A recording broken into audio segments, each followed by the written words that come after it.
And we are live. Hello, everybody, and welcome to another Wednesday edition of the Hump Day Rep Wrap Up. I am Pooch, your host. Today, I have a very special guest with us. This is Josh Ajima from Design Make Teach. And Josh, if you wouldn't mind, really quick, give people, quick background on who you are, what Design Make Teach is about. Yeah, I'm a high school teacher. I've been teaching for like 20 years, I guess. Working at a high school, helping teachers integrate technology into the classroom. I got involved in making and 3D printing in 2013. I had $500 burning a hole in my pocket, and I was like, I can take a grad class, another grad class that's maybe will help me, or I can buy a 3D printer. And PrintrBot had a deal for teachers, so for $500, I bought a 3D printer, and I kind of went all in on social media, on Twitter, and a blog, and all these other things, kind of specifically with the purpose of writing and talking about 3D printing and education. I guess for this crowd, I've been on the Make Magazine review team for 2 years, so that's kind of my 3D printing cred. I've won PenShape's top educational model just recently. CTE Makeover Challenge winner, one of the top 10. We won $50,000 in cash and prizes for my school. I helped the Science Academy that I work with win Virginia's in the Inventables 50-state carver contest. So we won a carvey for the state of Virginia. So I do a lot of designing and writing, and now I'm a YouTuber. Not quite as popular as you, but I'm kind of working my way into that world a little bit. So Me, I'm not popular. I don't know what you're talking about. Got 26,000 subs. No. That's views. Well, listen. I'm really glad you're here. For those of you that don't know, now Josh obviously has that was a heck of a pedigree. I think he was being humble, and he kind of cut it short, because I'm sure he could have kept going on for a while here. But we're honored that he could join us tonight, because not only was he at school teaching all day, he was also at school himself learning. So it's awesome to see that you are still improving yourself and learning new things. And I mean, that's so key in the maker movement, I believe. Yeah, absolutely. There's a lot of different types of professional developments and way you can grow, and some of that is really kind of formal courses and professional development. But I think a lot of the teachers who are doing the more innovative stuff are kind of pursuing kind of their own interests and things like that. And the maker movement is one way that I see a lot of teachers who are kind of doing more innovative stuff with kids as far as hands-on learning. Some people would say it's not innovative. Some people would say it's just going back to kind of traditional Dewey and like hands-on learning, and that this sort of stuff goes in waves of 20, 30, 40, 50 years, that we come back to this, we need to be doing hands-on learning kind of stuff. Yeah. Well, listen, first of all, for those of you who haven't been to designmaketeach.com or subscribe to his channel, please go over there and do so now. I've put that down in the notes. So we got links. He's on Twitter. He's on all the major social media and stuff like that. Definitely check out what he's doing. A lot of great stuff. I was lucky enough to meet you for the first time at Maker Faire in New York, which was really awesome. And so, you're constantly, seems like, getting around, going to a lot of these events and getting to interact with some pretty cool people, huh? Yeah, absolutely. I've perhaps had a few more opportunities these past 2 years than other teachers normally would. But, I've won some contests. Last year, I became a Stanford Fab Learn Fellow. And so I also see going to these conferences for me as a type of kind of professional development, specifically in, like, if you've ever made anything for Maker Faire or one of these big conferences, getting ready and prepping and then finally delivering that big thing becomes such a learning experience. And it's the same way with going to these conferences and kind of spreading the word and doing a really big talk about something. You do a lot of work and learning beforehand to get there and deliver that to some teachers in a way that they can take something back. Absolutely. Absolutely. Well, listen, one of the goals I wanted to, meet for tonight was I wanted to share my experience getting involved in the classroom a little bit more. I come from a technical background, so I don't have the same teaching pedigree that Josh does. But when I got involved with the Adopt-A-Bot program for PrintrBot, and just started thinking about what it was that I could do to participate and get involved. And I got really excited, but at the same time, I was a little bit intimidated because I'd never really been in the classroom before, and it's opened some interesting doors. I've since signed up at my local library to teach a 3D design, intro to 3D design class and all this other stuff. And I got to tell you, you get bit by the bug, I think, a little bit, and just the amazing feedback from kids and just how wide-eyed they get, especially around making and 3D printing. I mean, it's undeniable, when you see how compelling this technology is.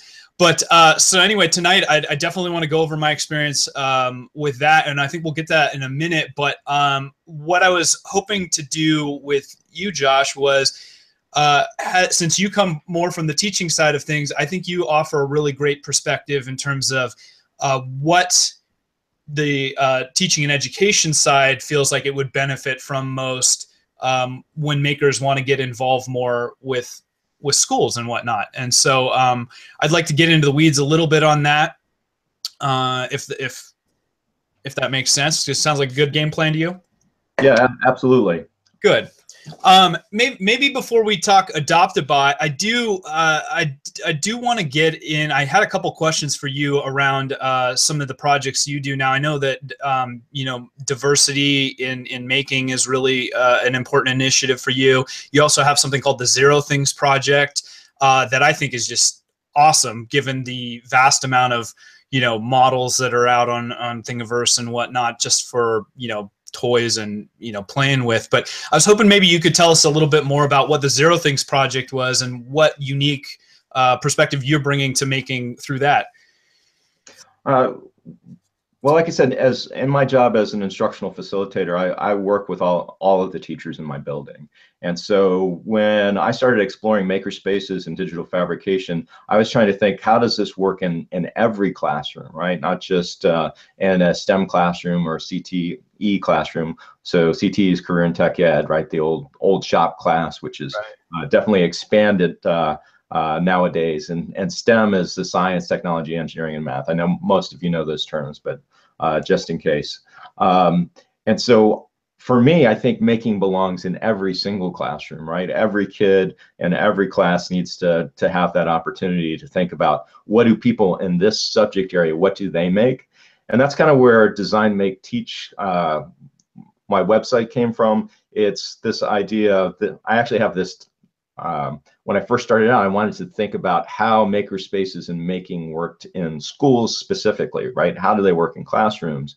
And so I thought, well, you start with a problem or a need or a question that you need to answer, and you have to kind of go through 3 steps, right? You got to go thinking about it. And that might be called a lot of different things. That might be called, brainstorming, or creating a hypothesis, or researching. Like, there's all these thinking steps involved kind of in the making process. Right. And then there's the actual making part, right? So you're making or fabbing, or you're writing, you're experimenting. Depending on the content area, you're going to call it different things, right? It's drawing, it's painting, it's making music, all of these things, the actual doing. But the third part that I think is important for students to learn is how to contribute that out to the world, and that's the sharing step.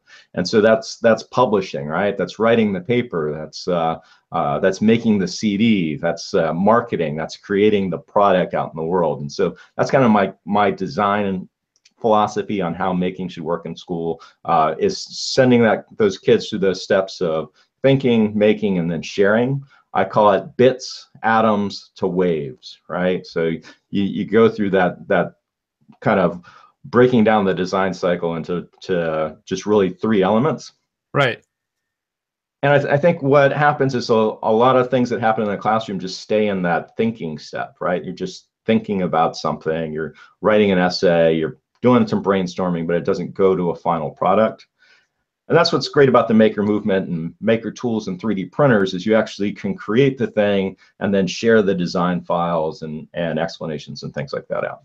Sure. So if you're interested in doing all these content areas, you're going to be on Thingiverse and you're going to start searching for stuff, right?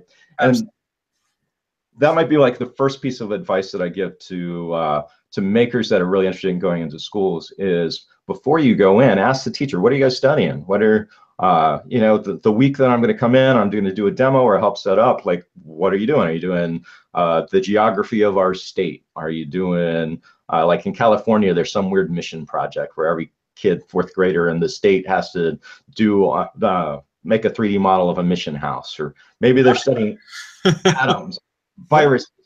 Look at the calendar. Maybe it's Martin Luther King Day. Maybe it's National Hispanic Heritage Month. There's all these things. So you go on Thingiverse and you start searching. And so the Zero Things came about like, it's Martin Luther King Day. I'm searching. I find 0 things about Martin Luther King on Thingiverse. All right. And so I went to the Trimble or the SketchUp warehouse, found a model, converted it to an STL and uploaded it. I found a picture and used a lithophane converter and uploaded that. Suddenly there's 2 models about Martin Luther King up on Thingiverse. And Black history. It's no longer Zero Things now. So you're filling those voids. That's fantastic. And so, you know, identity, heritage, and culture, that's part of it, but content area stuff, right? You know, the Thingiverse people got a little bitter. Some of the people got a little upset because they thought I was attacking Thingiverse. But really, I'm saying, hey, like 2.5 million things that are on Thingiverse, that's not nearly enough, right? Like Walmart sells 4.5 million things, right? Amazon sells like more than 100 million things. They should there's so many little segments and cool stuff that are missing from Thingiverse, right? It's nowhere near complete. Yeah. Absolutely, and I would say that it takes you to the next level as a maker when you go from being a consumer to like a creator of content. And so when you're actually, you know, inspiring people to like seek out, okay, now what can you contribute? What's new? What's different? You know, that's fantastic. So it generally is kind of curriculum based or lesson plan based. You kind of have an idea of what you need to be talking about or what events are coming up, and then that'll inspire you, say, to initiate a search. That's part of what I do, but I think that the message that I'm spreading is that everyone should be finding their 0 things, right? It's not my job to fill in all these holes. It's my opportunity. It's an opportunity for, like, makers always like to be the first, right? Yeah. Like I'm the first one who did this, you know, like crazy Star Wars model, right? So there's an opportunity for teachers and educators to give that experience to their kid, because they can be the first one who takes this historical character and creates a model for them. Right. But, you know, I was on Twitter. Sorry, go ahead. And somebody's 0 things was they saw these cat ears on a Taylor Swift video, and they went on Thingiverse to find these cat ears. Wasn't on there, and so she designed these Taylor Swift ears and put them up there. That was her 0 things.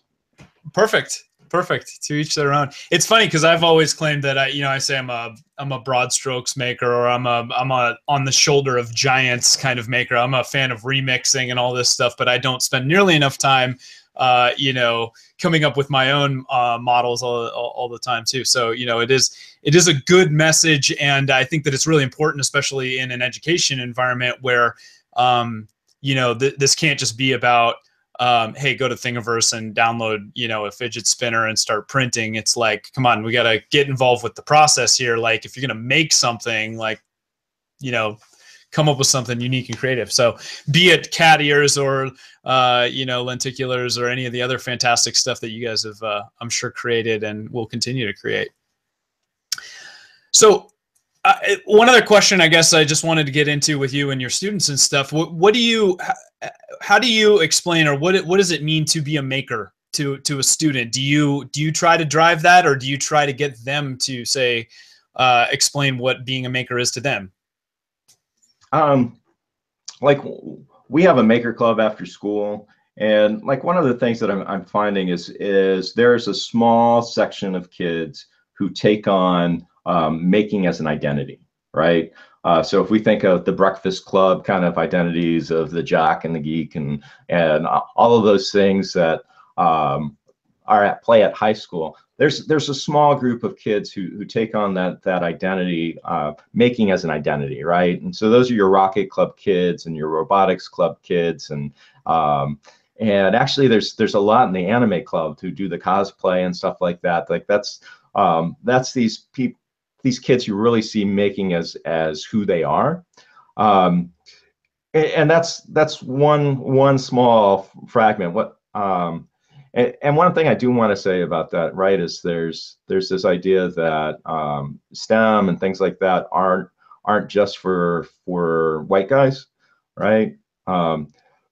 But some of the kids that I see in the Making Club, we have ELL girls, and we have some of these white boys who are also like super nerdy, right? Not super nerdy, but like this is an important outlet for them. There's a lot of these kids who are not being successful in other environments. They're not necessarily the jocks or other sorts of things. So, you know, Robotics Club being for them, I mean, that's an awesome thing too. We have to accept that there's a diversity of diversity, and that for some of these guys, that's also a thing that's okay for them, right? Like we shouldn't just like look at that room and shun them. We should say, oh, well, this is a group, but how do we bring more into the fold? It's and yeah. That's a fantastic question. I mean, that is a question I have for you. What do you feel that we can do to introduce more diversity into the maker community? Because I know that it's an initiative of yours. Yeah, so in my school, I was lucky enough to have a female teacher who was working with English language learners, and she was working on specializing in science, and she just told this group of girls last year, hey, you should come to the Maker Club. And they were like, okay. And you know, we worked with all the tools. We made buttons and t-shirts and mugs, and we 3D scanned their heads and 3D printed stuff. We used the laser cutter. You know, we did 3D printed jewelry, and we did CNC stampers. Like we used the other mill over there, and did little rubber stamps. And that was just because a teacher, right, a female teacher, talked to students and said, hey, you should come to this. And actually went with them. That was an important part too, right? And you know, it's weird who influences these kids, and that may be a reason why it's important to do the demos, to talk to as many teachers as you can, even though you know they may not take it up. That counselor, that assistant principal or something, telling the kid, hey, maybe this club is for you, maybe this thing is something you'd be interested in, is one way to kind of open up a dialogue and that sort of thing. So okay, so outreach, role models, just helping drive, because I guess at that age too, there's a lot of uncertainty around what is acceptable for people to be involved in, or what's going to be too nerdy, or how they're going to be perceived by their peers. So obviously, having to reach out sounds like a big part of that as an educator. Yeah. And then, in the classroom, and classroom's a little bit of a different story, because it's not about maker identity. It's about hey, this class, this content, this stuff that you're learning is sure, it's interesting, but your job is to create new knowledge and new content in the world, right? Your job is to contribute to the sum of human knowledge. And you just doing a PowerPoint that only your teacher sees isn't really adding to the world at all. Right. I got a question from the chat here. Chris in the chat wants to know, are you insinuating, are you stating that maybe kids feel that making may have a negative stigma with younger kids or with other kids? I wouldn't say that. I'd say at the high school level, like kids have, like they're already super at the high school level. They're already super far down paths, right? Like if a kid's in sports, they've probably been in. If they're on varsity sports, they've been in that sport since like third grade, at least in the area that I'm in, right? Yeah.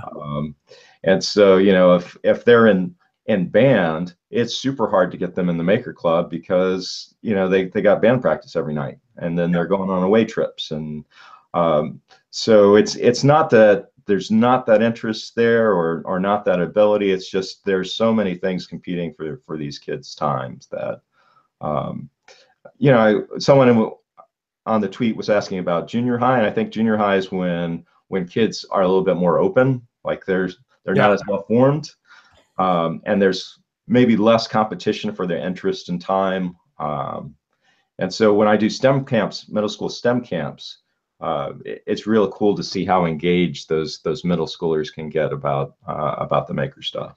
Catch them before they're too cool for school, as it were, huh? Oh, yeah, absolutely. But again, it's just there's only so much that these kids can take on, and that sometimes it's a lot to say, hey, you need to go down this rabbit hole of Arduinos and 3D printers and all that other sort of stuff. So sure.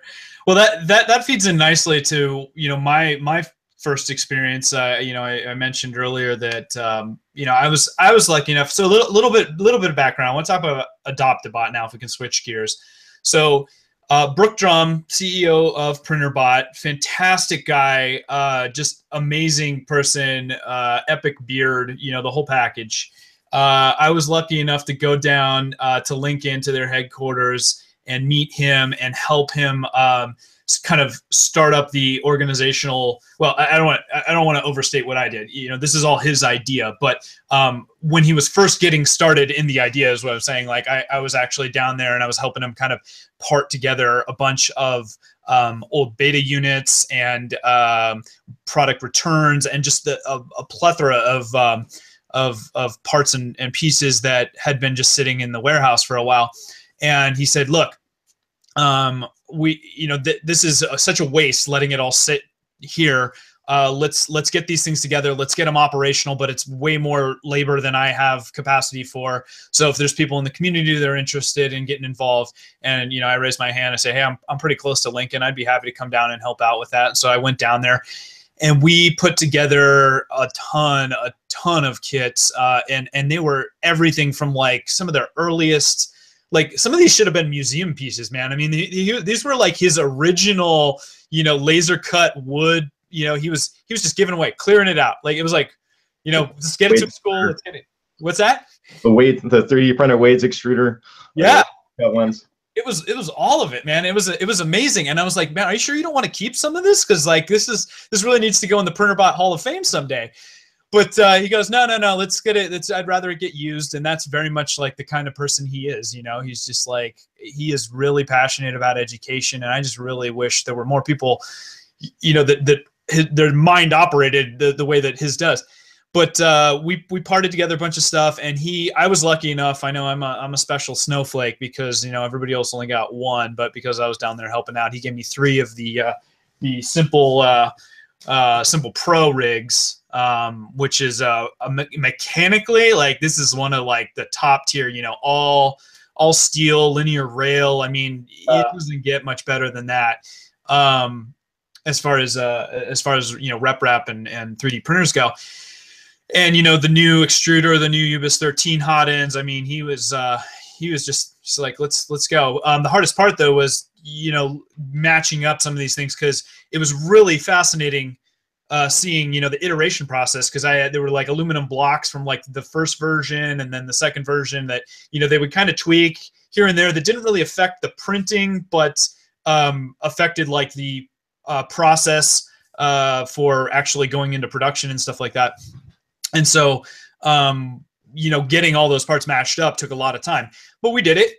And I got the 3, and he's like, okay, great. Now you got to find 3 schools to give them to. And I said, well, okay, I definitely want to bring one to my son's school up here in Auburn where I live. And then I, you know, started thinking about like, who can I get these other 2 to? And it was about that time that I had become friends with a teacher in an inner city school in Philadelphia called Andrew Jackson Elementary. Amazing school. The teacher is a Milken Award winner. I don't know if you're familiar with that particular award, but it's a national award given out to teachers every year. you know, for basically just being exceptional. And Jada, this teacher, she had purchased a MakerBot with her own money and was buying all the filament and stuff and using it and creating her own curriculum and all this stuff. And it was really an inspiring story. And so when, you know, when I got to know her and I found out that she was like coming out of her own pocket for all this, I was stunned, just because, you know, the world we come from on the tech side, it's like you see people getting printers and junk for review and all this stuff that ultimately just do a review and then it just sits on a shelf, and it just seems like a travesty, right? There's teachers out there that really would be excited to use it. So she was a perfect candidate, and I said, hey, I got these printers donated. I'd love to bring you one. I'm going to be out for Maker Faire. Let's find a time either before or after. And so I went right after Maker Faire. I drove into Philadelphia and brought Ellis, which was what I named it. Now they're going to rename it because they adopted it, and that's their right, to them. And then I did a little bit of training on, you know, what it was, because it wasn't exactly the Simple Pro. Like, it was kind of Frankenstein together with an old printer board, but very, still very capable, very usable, and all that stuff. And she was phenomenal. So she's like, well, here, you know, you can train me on it, and that's great, but I want you to, you know, get the experience.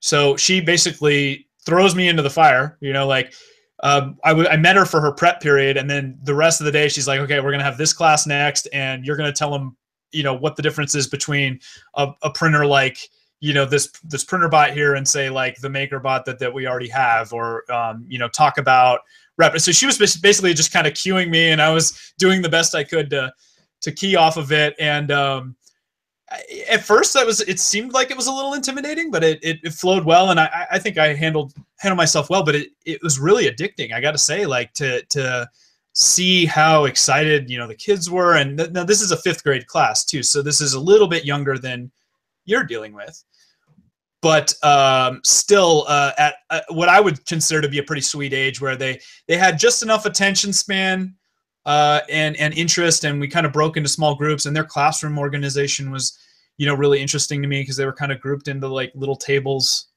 still, and they weren't, you know, at their own traditional own desks and stuff like that.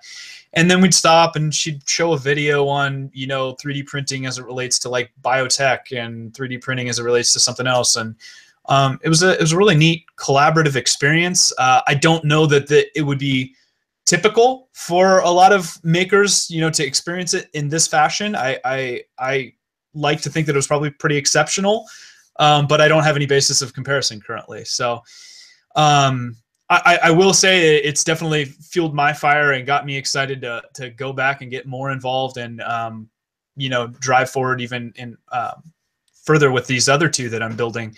But I think every classroom is going to be different. Every experience is different. My son, he's a 2nd grader, and so curriculum as it appeals to them is going to be a completely different experience than a 5th or than a high school. So I haven't chosen my 3rd school yet, but I think I would like to get some experience at a little bit higher ed, try to do a high school or at least a junior high as well. But man, that was something. The interesting thing is she kind of warned me ahead of time. Like, correct me if I'm wrong, she called it a Title I school. Does that mean something to you? It was basically meant like everybody's on reduced or on subsidized lunch program, and basically a very, very poor inner city school.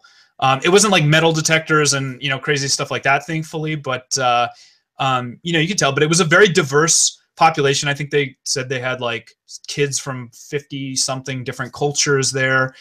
And maybe an interesting anecdote. The first thing I experienced, I go in and this little kid walks up to me and he goes, "All right, is this the new printer? Let's get this mother effer going." You know, and I was like, what? Like, you know, so they're a little rougher around the edges, but you know, they were still like just sweet kids and really excited to be involved. And so, you know, showing them the printer and showing them how it worked and stuff was just awesome. So anyway, that was my first foray into the whole thing.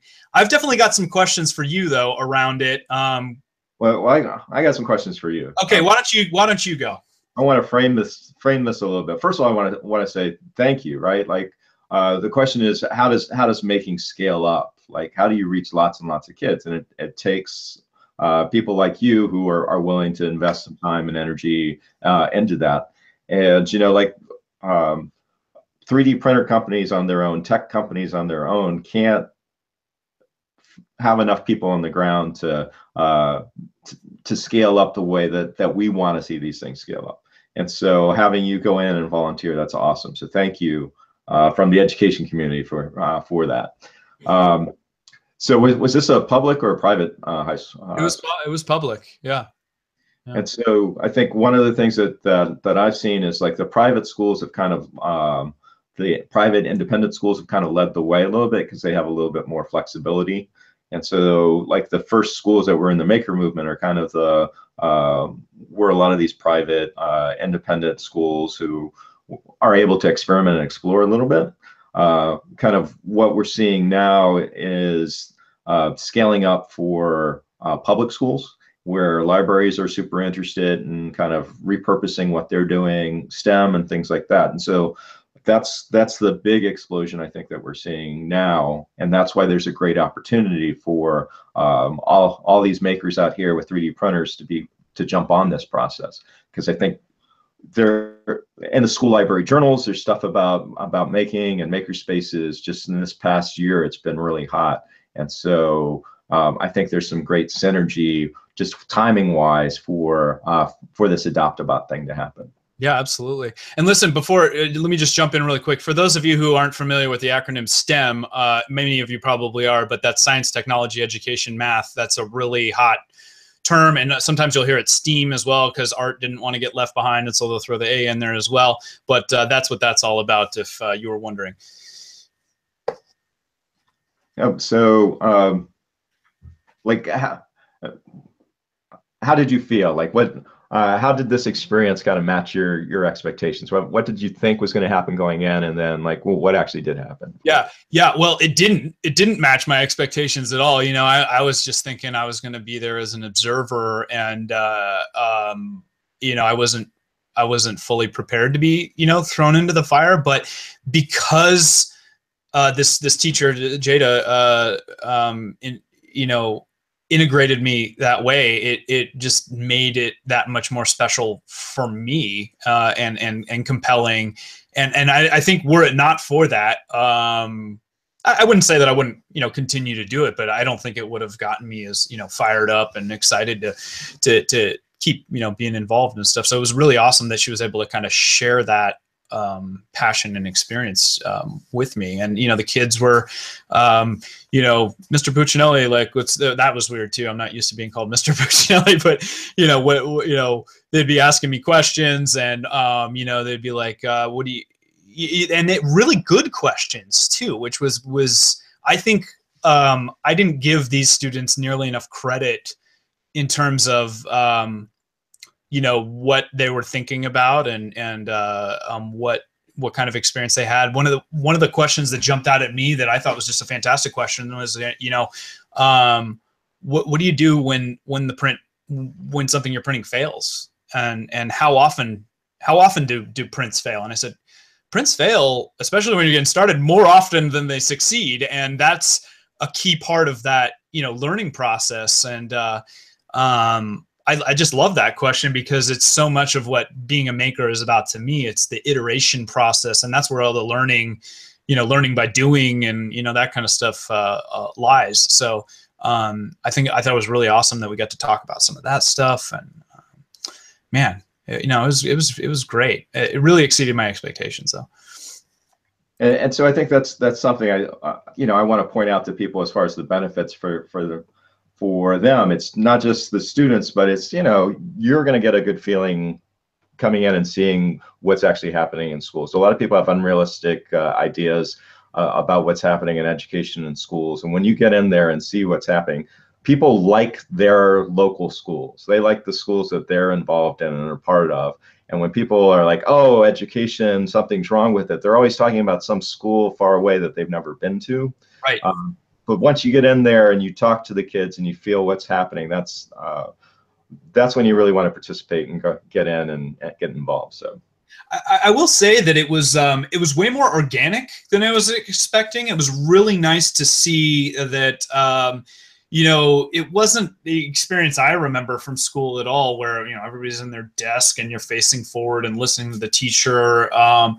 You know, I think some of it might have had to do with the level that some of these kids were, because there was definitely, you know, kids kind of getting up and wandering around, and, you know, the teacher's doing her best to, you know, pick her battles on some fronts and stuff like that, but ultimately held it really well. What impressed me most, honestly, was I can't even begin to explain how exhausted I was at the end of the day. I was only there for half of the day, so I have the utmost respect for teachers that deal with this day in and day out. I don't know how you have the energy for it, because, you know, it takes so much from you, you know, or it can. I'm seeing some things in the chat, and I think I do want to jump in with one point, is that a lot of times from the outside, we want to talk about education as just one thing, one entity, especially like 3D printing vendors. They're like, oh, we're going to do this thing for education, like it's all the same. And so, like, when I'm talking about education, I'm just giving you one perspective, and there's just, you know, there's as many perspectives as there are educators and students out there. You know, where you are in the country, high school, middle school, what you know, all these factors all influence the types of experiences that that people have. And so, you know, it's grade level and content area and how deeply the teacher wants to get involved. And, you know, you can talk to a section of teachers and they're ready for anything. They want to try something new and jump right in. But you have to remember that the types of teachers are people who were good at school, right? They tend to be rule followers. They tend to want to understand and kind of be in control of the experience. So a lot of the makers that I've seen who talk deeply about making and how transformational it's been in life, sometimes they're a little negative about school, like it wasn't for them. And so sometimes there could be a little culture clash for people who are self-taught and interested in hands-on learning to come in to be talking with teachers who were really good at school and are very good at this different mode of learning than the maker who's coming in. So just realize you got to feel people out. You got to understand that some people are just in survival mode and they don't have time or energy for anything other than trying to do the very best they can for the kids. And right. That's, you know, that group over here, survival mode. There's some that are open to new things, but they want to understand how that's going to affect their students and like really think out that experience, right? So they may take a little bit longer to reel in as they kind of understand what the possibilities are. And then you have that 20% who are like, okay, let's go, just bring it in, and I'm going to throw you out there and we're going to make this work. Right. Right. It's not just one type of person. There's a lot of things. No, of course. And I think that, you know, as a lot of these people that are doing Adopt-A-Bot, if you're in the chat and you're participating in the Adopt-A-Bot, like give us a sense of that, because I know quite a few of you are, and I just wanted to see. But my question for you, Josh, as you know, coming from the teaching side of things, look, there's soon going to be an influx of printers from this program, and there already are. But I think the community is really excited to part together and build a lot of these things. But I'm already seeing a lot of like, okay, anybody have any ideas like what teacher wants one or who I need to give it to? And in my experience, you know, any school that you go to is like, hey, I got a 3D printer, and they'll be like, oh yeah, I'll take it.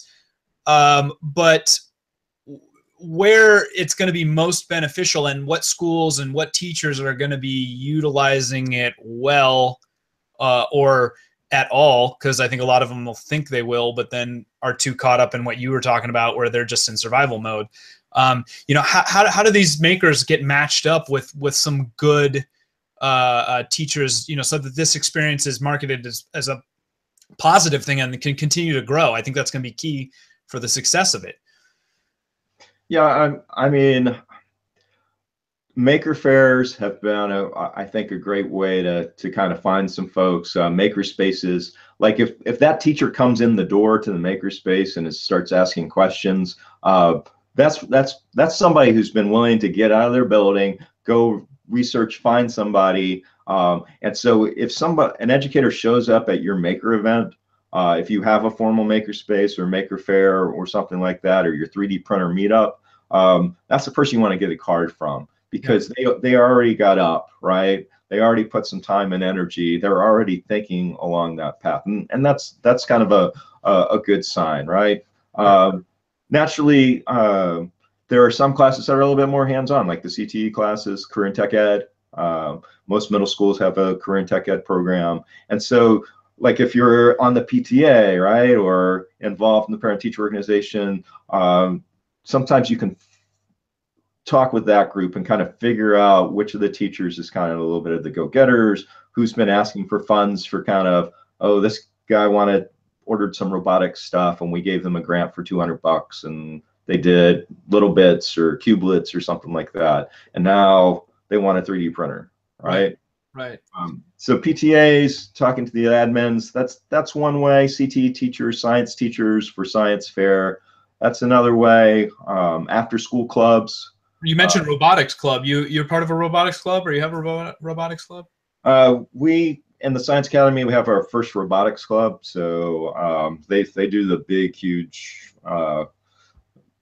varsity level machines. So okay, so maybe that's too advanced, or it just seemed like maybe that was some low hanging fruit in terms of you know, a 3D printer is a robot, obviously, too. And so if you're looking at people that are going to be interested in utilizing it, it seemed like the water might be warm there. Yeah, absolutely. Your first robotics or VEX robotics coach is probably also going to know other teachers who are kind of in that vein, right? Yeah, yeah. It may not be that teacher who's going to be able to add on. It might be, but maybe not. But they might know the other person who in their building, or other couple people who are like kind of ready to go. Right. The other is sometimes teachers do GoFundMe account, and you can search kind of GoFundMe campaigns in your area, and maybe you can see who's looking for kind of maker tools. But again, if somebody has enough energy to go and run a GoFundMe campaign for something like that, then they also might be up for adding a new thing into their classroom. The teacher I was working with in Philly uses a program called Donors Choose, which I'm told is popular amongst teachers. That's the one I probably meant. Yeah. Okay. So I'll put that in the description too. So if anybody's looking that is doing an Adopt-A-Bot and is looking for contact, you know, what I did I have kids, and so you know, going to our school and doing exactly what you talked about, you know, talking to the administration and trying to find out, you know, who's most plugged in. I think that's the lowest hanging fruit for a lot of people, because one, they want to get involved with their own kids' school, their local schools and stuff like that, which I think is fantastic. And two, I think it's going to keep them more involved, which I think is key. Like, I really would hate to see people just dump in a printer on a school and be like, well, good luck, see you later. Because I think that historically has happened a lot. You know, when I've spent time at ISTE talking to teachers in the past, a lot of them say, oh yeah, we've got like 3 printers that were donated and they're all still in the box gathering dust, because nobody has really taken the ball and running with it. Right. I want to take one step back. Yeah. I want to give one tip. When you talk to the school personnel, don't lead with 3D printer. In my mind, lead with, I'm interested in supporting STEM at your school. Okay. Even if you don't know this is the terminology. Hey, principals, whoever, Principal Skinner. I knew you could say that. Excellent. I'm interested in supporting STEM in your school with a 3D printer, right? So I think that's the perfect kind of entry point to some of those folks. Librarians, same thing. You could say, I'm interested in helping bring STEM into your library with a 3D printer. That's the vocabulary approach, the pickup line, if you will, for the Adopt-A-Bot. All right, so then leading into to the dust-off effect, right? Right. Dusty printer. So I started out in my first printer March I ordered March 11th, 2013, a PrintrBot LC V1. Nice. And that thing was all wood cut. And so kind of my standard for printers were, if you can take it and put it on if you can put it in your car, take it to the classroom, and then have it print right away, that's a good printer, right? The LC kits, you always had to adjust the Z-axis, Z height, whenever you moved it. Like the humidity changed, you had to readjust it. So if whatever Adopt-A-Bot you have, you can actually put on a cart, this thing's going to get moved around. It's not going to stay in the same place, right? It's going to get jiggled and stuff like that. So that's kind of the first thing, is surviving those first moves and those first few prints. That's the kind of essential thing that you need to be willing to be around for, is those first kind of successful prints. The things that I've experienced is I donated a PrintrBot Play to a school, found out like 2 months later it's not working, got it back. They'd taken the micro USB port and just popped it off. Like they jammed. It's an old school shop teacher, just jammed it in, popped off that micro USB. How many fingers did he have? He had most of all of his fingers. Okay. I think. If he's a legit shop teacher, he'd be missing some fingers, I think. I think it was just a little bit on the pinky. That just was about on the pinky. All right, good. You know what we're talking about. So I was able to swap out that PrintrBot Play for him with another one that I have. I still need to repair it, but it's those first few prints that are really the critical ones. But then, you know, the stupid stuff happens. Like they get printing for a couple weeks, and then the extruder jams up, and then, you know, hand holding through that first extruder jam can be an issue. And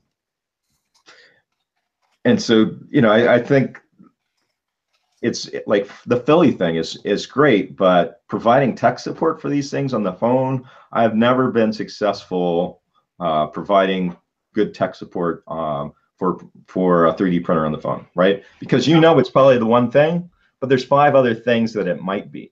Yeah, I mean, it's hard to provide tech support, you know, in general. I feel for these printer companies a lot of the time because, like you said, it can be any number of things. But you know, that dovetails in nicely to what I wanted to ask you, is that, you know, my observations so my parents are both teachers. My brother's a teacher. I've talked extensively to them. I've been in their classrooms. I've talked to them about, you know, this and it's not too late for you. You could become a career switcher. I'm the one that fell far from the tree, apparently. But you know, it's well, it was a second career for my dad. So he was a tech guy first too. So maybe I will. Who knows? But for now, I'm happy with where I am. I look at it as, like, I think being like a grandparent, where it's like I like to come in and spoil the kids, but then, like, at the end of the day, you get to deal with the discipline issues and all that stuff. Anyway, in talking to them, and just the sentiment seems to be like that it's not the equipment that's the issue, it's the support for the equipment, right? And unless you have an exceptional teacher that is like yourself or somebody else that is already doing this as a hobby, that has some rep skills or ability to, you know, tear down a printer and whatnot, that's a challenge, because there's not just a 1-800 number, especially in this Adopt-A-Bot thing. I mean, I know that we're talking about forming those things, and there is some chat that I want to discuss in a second about what that might look like. But you know, that to me seems to be like the X factor in the success for this, in my opinion. So how you make 3D printing successful in a classroom is by focusing on 3D design, right? So doing the designs up in Tinkercad, being able to share those designs. You can do all of that without the 3D printer part, right? So you can design a model in Tinkercad, take screenshots, put it in Sketchfab, put it in Morphe, do AR shots in the environment, and publish that model and get all sorts of likes and views without printing. Right.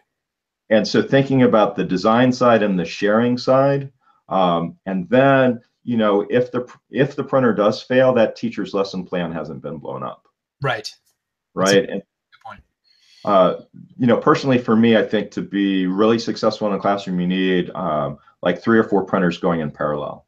Like for STEM camp, I use like 3 PrintrBot metal simples added on the Dremel this year. And that lets me crank through a whole class set of prints relatively quickly.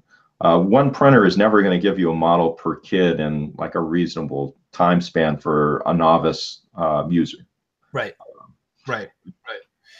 So yeah, I mean that was what kind of led me when I was looking for the school that I wanted to donate to, and this is kind of unfortunate because I think there's a lot of schools that would love to get involved, but to me, I want to see. I believe that the success of this program or the long-term viability of it is going to require cherry picking probably some of the teachers that are already doing this and supplementing programming that they already have. So that's kind of one of the things that I've been looking at, because I hate hearing that these things are gathering dust somewhere. And I realize that's not fair, because there's probably plenty of great teachers that just don't have the resources that would love to get involved too and need to break into the space. But if we're talking about trying to bring up a sustainable program, my theory is like that's a good starting point. To your point, the design is very much an important aspect too, but there's no doubt in my mind that it's like part of what makes it so compelling a lot of the times to these kids is like, I designed this and now I hold it in my hand. And so you want to have both, but I think that your point that the focal point should at least start on the design. You don't need as many resources for that. You already have computers and things that can allow you to do that. I think that that's a very good point.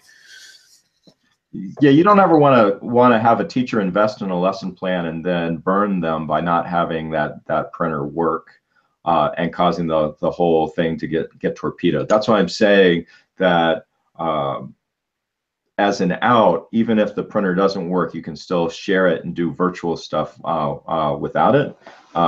Some of the things that I recommend for is smaller design challenges. So I have a 3D gumball challenge where kids design things to fit in a little gumball capsule and I actually have like a gumball machine. Like I've gotten like 6 schools to buy gumball machines. That's awesome. And so like having these, designing with a natural constraint like that, that's a way that you can get a whole class to do a model each. Right, and then when you have prints that are smaller like this, there's less chance of a critical failure, like bringing it down. Right, the teacher has some times to kind of iterate and try turning it off and turning it back on again. That's what I heard the new PrintrBot. Like that's kind of the troubleshooting, right? The old Windows reboot. The old have you tried restarting it? Yeah. So there's strategies. So, and I think that's kind of the thing that we're talking about the connect of the hardware with the teaching side, is being able to tell the teacher, this is what we're planning to happen, and then this is your kind of backup plan, so that regardless of what's going on, that they feel like they know what to do next. Yeah. I want to make sure we pay attention to some of the stuff in the chat, because there's some really good stuff in here. One, primarily Print3D mentioned that he's actually in the process of working on a lesson plan with a teacher prior to the delivery of his Adopt-A-Bot, which I would say is exceptional, and I'm sure very appreciated by whatever teacher he's working with. I'd be curious to even hear if it's aligned at all to any of the teaching standards, because I'll bet that would be like extra bonus points in the to teaching world. And Penn State Matter Hackers is having a lesson plan contest this month. I'm going to be a judge on that. Ooh. You should submit that lesson plan and possibly win a prize, a printer. I don't know what model it is. I probably get me the link to that, and I'll make sure to put it in the notes. That's awesome. I love Matter Hackers is fantastic, and Mara and Dave and team, involved in education too. I've got a lot of respect for what they're doing as well. But anyway, I thought it was really interesting that he was saying he's working on a lesson plan, and we're talking about, hey, Brooke should be looped in on this. And I believe, don't quote me, but like the intent is that, they are more than willing to have the website be a resource for what's been working. You know, obviously this program is kind of in development as we go. So primarily print, man, definitely share your stuff. I think this is fantastic that we're kind of open sourcing the whole process with education even. And we got to get those stories of success stories out there. Yeah, I think the prize is an Ultimaker 3, and I can't post web addresses. Hoot. And oh, you know why? Because you're not modded. Where are you at? I'll have to do that. There you are. And you now have God powers. Okay, so I think this is fantastic. There's a couple other questions I'd like to get to, and I realize it's getting late where you are, and you've had a full day. So we're closing in on an hour. I did want to look at, let's see. It looks like there were a couple questions from Chris over at Practical Printing, but one of the ones he asked was, is it better to target teachers and classrooms, or more like after school clubs if you had to choose between those two things? We kind of talked about that. If you had to pick, I think some of it is where do you think that your strengths are, right? I think one of the greatest, if you're able to sit with a teacher and find out what they need and design and print something with them or for them, even if that means searching on Thingiverse, I think classroom is a great way to go. Like you said, if you're just a generalist and you don't have maybe a strong grasp of the design side or that sort of thing, then maybe the after school, maybe you just love making and 3D printing, right? If that's what you want to bring across as your love, then those after school clubs might be for you. But if you feel like, hey, here's these models for the 6 crystal families, and you're got a tech background or an engineering background, and you feel like, oh, I could have the teacher tell me about some issue or problem that they want to work on, and that's interesting to you, then I think the classroom part might be really great. It also depends on, if you're emotionally invested in that school and that particular classroom teacher too, right? If your kid's in the class, then yeah, the classroom teacher may be the way to go. Absolutely. I mean, that's a, it's a good point that,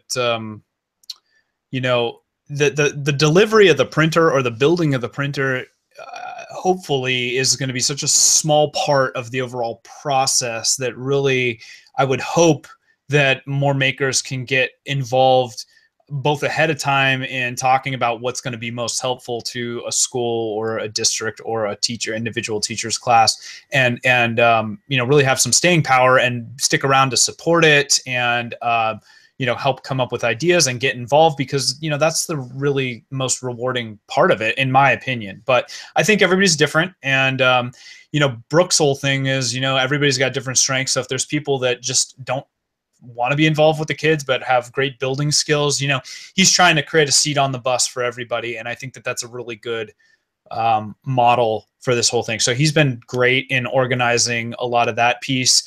I would like to hear more from people that are going to be more boots on the ground, because supporting this thing long term to me is the most important piece. And that said, I'm kind of guilty of going to Philadelphia. I'm on the other side of the country, and I'm lucky that the teacher I'm dealing with is very tech savvy, and we Skype chat, and we are able to interact, and she's actually got some skills.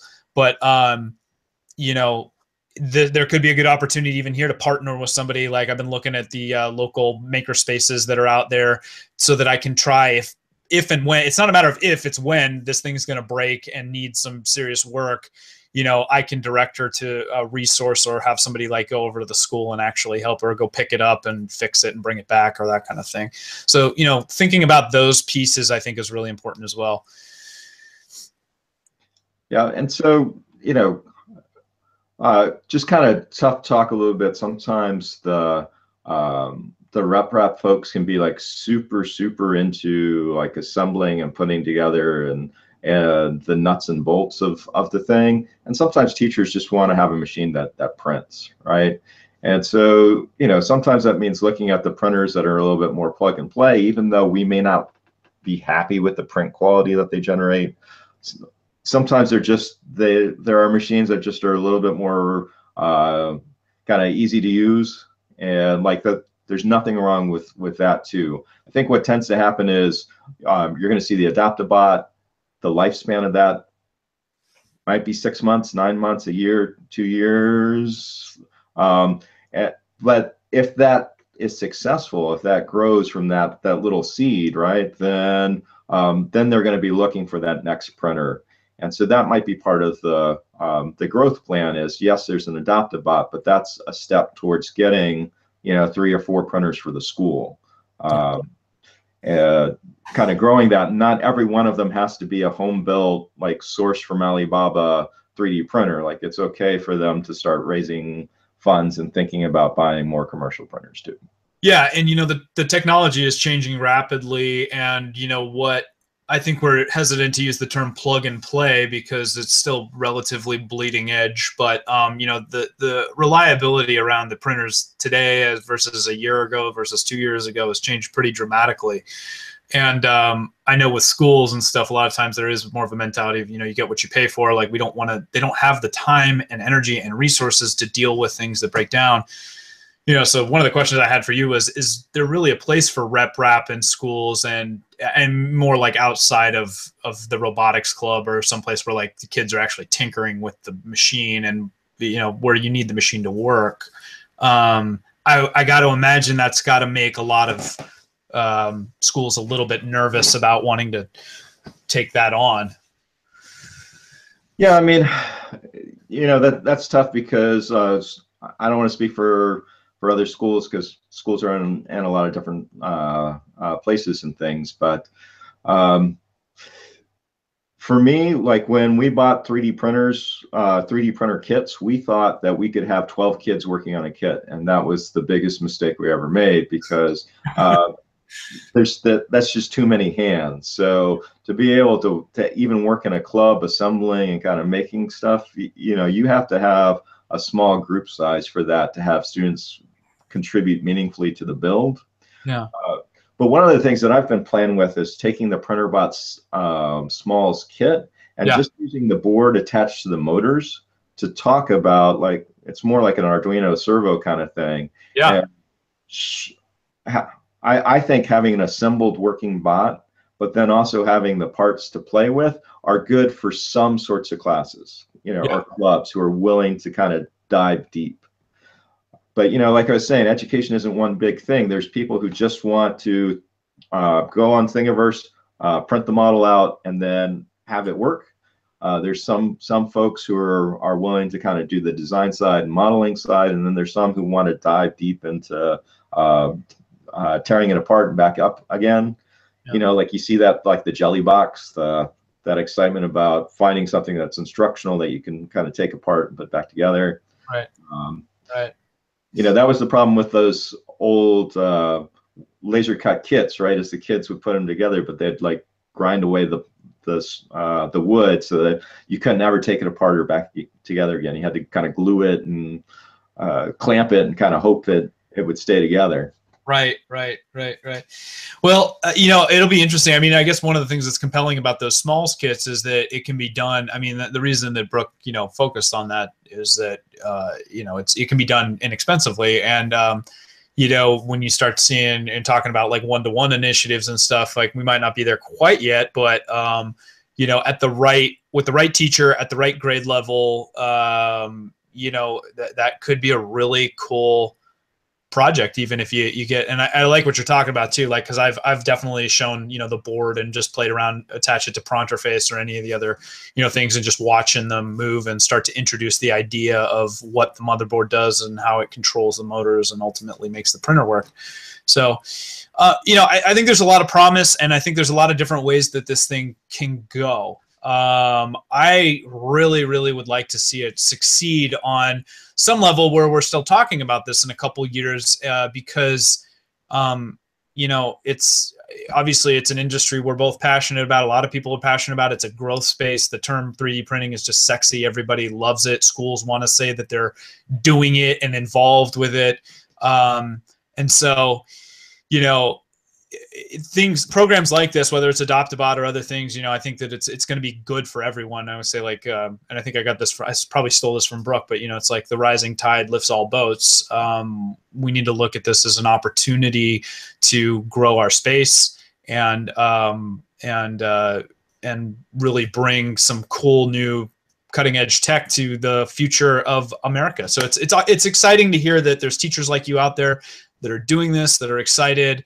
And I really hope that we can find a way to connect more and come together, you know, from the community and the tech side, and you know, do some good collaborating, because I think there's a lot of interest. Obviously, there's a lot of people here that are interested in talking and being involved in it. Yeah, absolutely. Sounds. Well, listen, I think this is a good point to wrap for the night. I want to thank everybody that's in the chat for participating and asking questions. And I'm sorry I didn't get to everybody's stuff. It's a really exciting topic, and there's a lot to dive deep into. I didn't even get through half of the questions that I had for Josh, but I think it was an awesome chat. Josh, I really appreciate your taking the time to talk with me on this, and hopefully we can connect again in the future and see how you know, things go. I'll definitely keep in touch with you as you know, my progress continues on my adoptions. And yeah, man. I guess any as a last question for you, you know, parting thoughts. We talk a lot about 3D printing. We talk about making, but are you focused? Are you excited about any other piece of technology, whether it's 3D printing or making or otherwise, that's up and coming that you'd like to see integrated into the classroom more? You know, I think that a lot of what happens in education now and ed tech right now is based on consumer stuff. They used to have an education-specific market, right? They would market specifically to education, but it seems like now we're getting all of the consumer stuff that's just rebranded for us. And so, you know, I think it's the maker movement has been great in that it's provided a consumer market for a lot of experimenting to bring things down in price to where schools can then adopt them. I think that's kind of the case with 3D printers, right? That maker community went and really explored it and developed it and created a product that we could then bring into schools. And so I think the thing that I'm kind of excited about now is the like Microsoft's Make code, things that work well on like browser devices, where you can do the microbits, or you can program the Adafruit Circuit Playground directly from a browser, and it just saves to the device like it's a flash drive. You know, things like that, reducing the barriers to entry. Because in my school, all the computers are locked down. So trying to get the Arduino drivers and software installed on the school computers was just this bureaucratic nightmare. Nowadays, you can just plug in a microbit, an Adafruit Circuit Playground, and take the sketch and push it down right directly to the device like it's reading off a flash drive. And then you can take and integrate those electronics into your 3D print. The kids are doing programming. Like, that's kind of the complete picture for me, right? Where they're doing multiple sorts of things: the computer programming, the electronics, and the 3D printing and digital fabrication, all within the classroom for like super low cost. Like the microbit's like $15. Yeah. The school already has a Chromebook, so they can do the Make code and pull the code in, and then have an Adopt-A-Bot printer there. And those pieces together start to be a really rich kind of making experience for the kids. That's fantastic. It's an exciting time. That's probably why Tinkercad's exciting too. That is browser based and has been so successful in a similar way. I hadn't considered that piece of it, the lockdown thing. So making things easier for teachers in that fashion. Well, it's fantastic to hear, man. Listen, thank you again so much for your time tonight. Thank you everybody in the chat for participating. This is an awesome topic. I look forward to diving in a little bit more. But I think we've done it for tonight. So I bid you a fond farewell, Josh. I am Pooch. This is Repcord, and we are signing off. Everybody, make on. Have a good night. Okay.